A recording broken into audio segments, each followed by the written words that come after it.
Assalamualaikum warahmatullahi wabarakatuh. Nah, kali ini kita akan melanjutkan materi tentang dinamika ekonomi di masa demokrasi terpimpin. Nah, kira-kira apa saja kebijakan demokrasi terpimpin untuk mengatasi masalah ekonomi pada saat itu?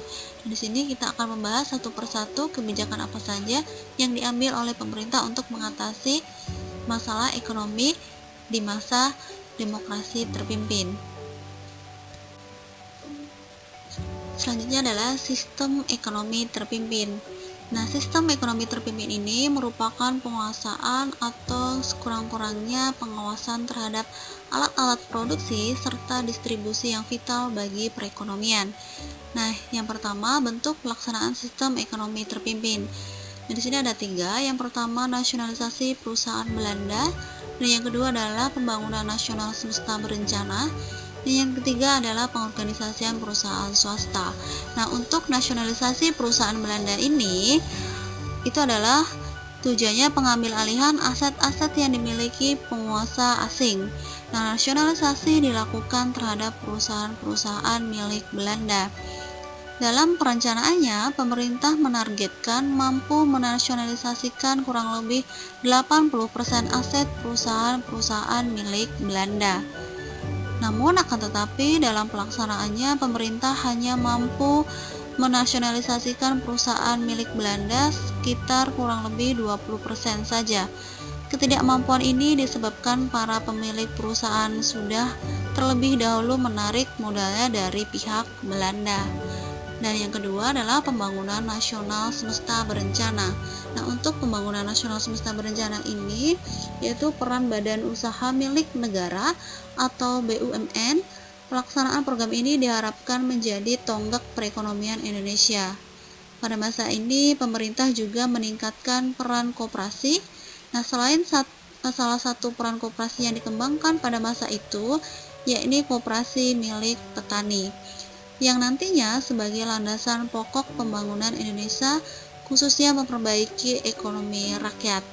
Nah, itu adalah untuk pembangunan nasional semesta berencana.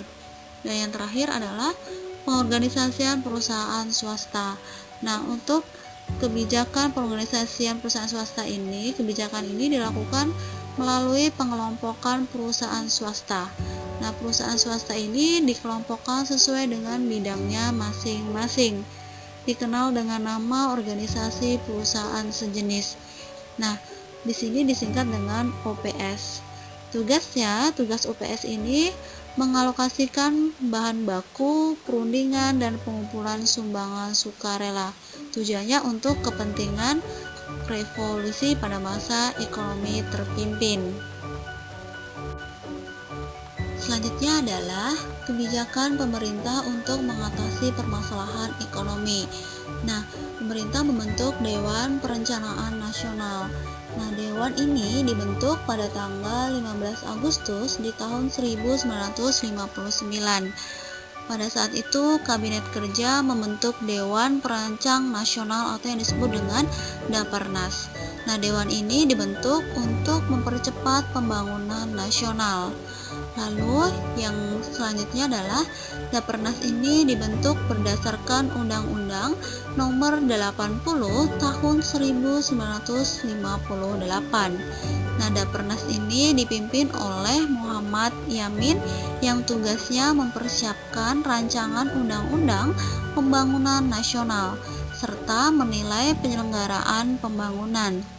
Namun pada tahun 1963 Dewan Perencanaan Nasional berganti nama menjadi Badan Perencanaan Pembangunan Nasional atau Bappenas dan dipimpin langsung oleh Presiden Soekarno. Nah, Bappenas ini memiliki tugas, diantaranya ada beberapa tugas yang dimiliki oleh Bappenas. Itu yang pertama, menyusun rencana jangka panjang dan rencana tahunan. baik nasional maupun daerah. Dan yang kedua, mengawasi dan menilai laporan pelaksanaan pembangunan. Dan yang ketiga, menyiapkan dan menilai hasil kerja mandataris untuk MPRS. Nah, itu adalah tugas-tugas Bappenas. Selanjutnya terkait tentang devaluasi mata uang rupiah. Nah, devaluasi mata uang rupiah ini diterapkan pada tanggal 24 Agustus di tahun 1959 dan dilaksanakan oleh Panitia Penumpang Operasi Keuangan atau yang disebut dengan PPOK. Dan bentuk devaluasi pada masa demokrasi terpimpin ini sebagai berikut. Yang pertama adalah mata uang pecahan bernilai 500.000 menjadi 50.000. Dan selanjutnya mata uang pecahan bernilai 1 juta berubah menjadi 100.000. Dan yang terakhir mata uang pecahan 100 ke bawah tidak didevaluasikan.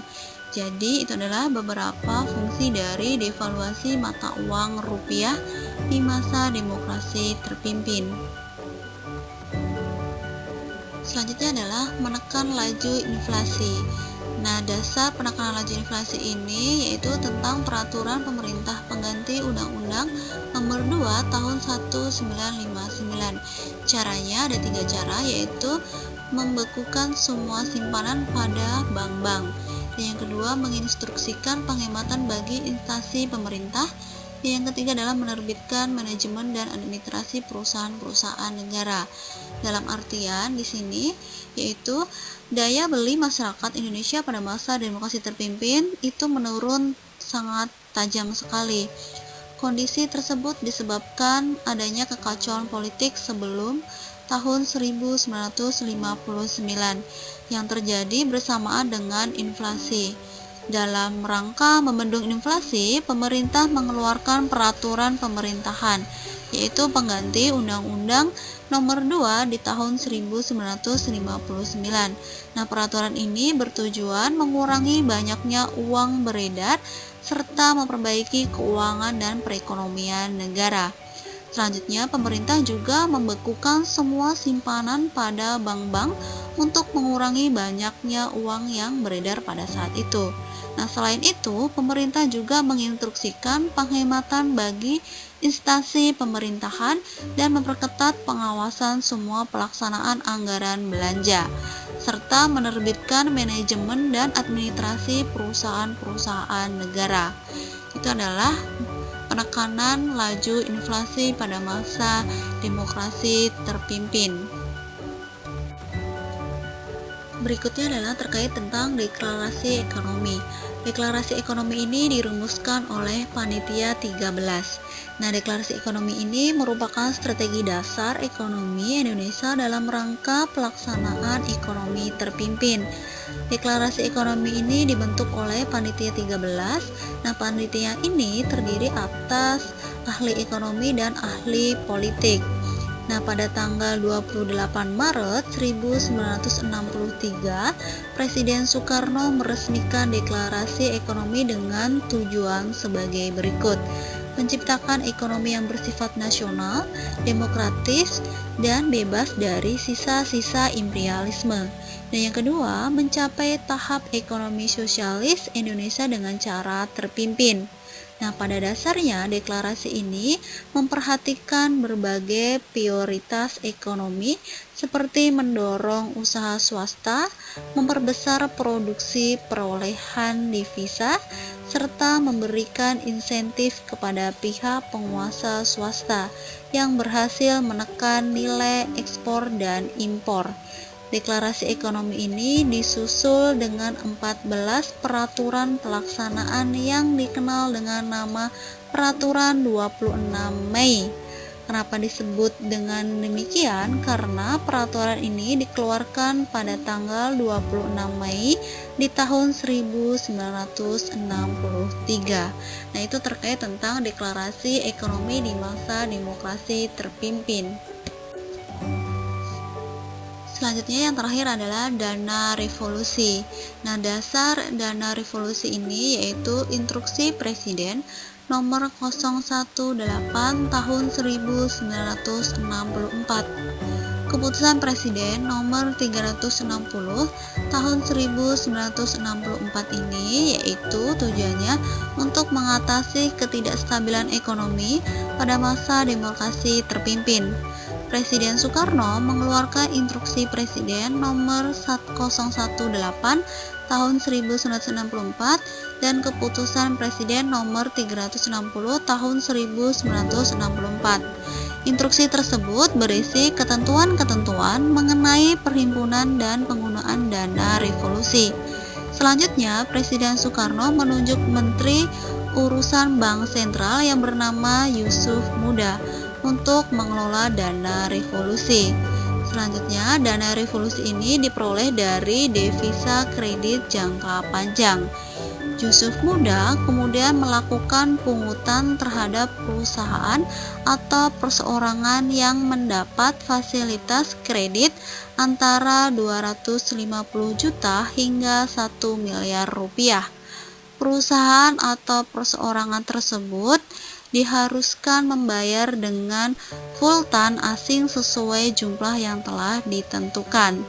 Dalam perkembangannya, hasil pengumpulan dana revolusi digunakan untuk membiayai proyek-proyek mandataris presiden yang dikenal dengan proyek mercusuar. Itulah terkait tentang dana revolusi di masa demokrasi terpimpin.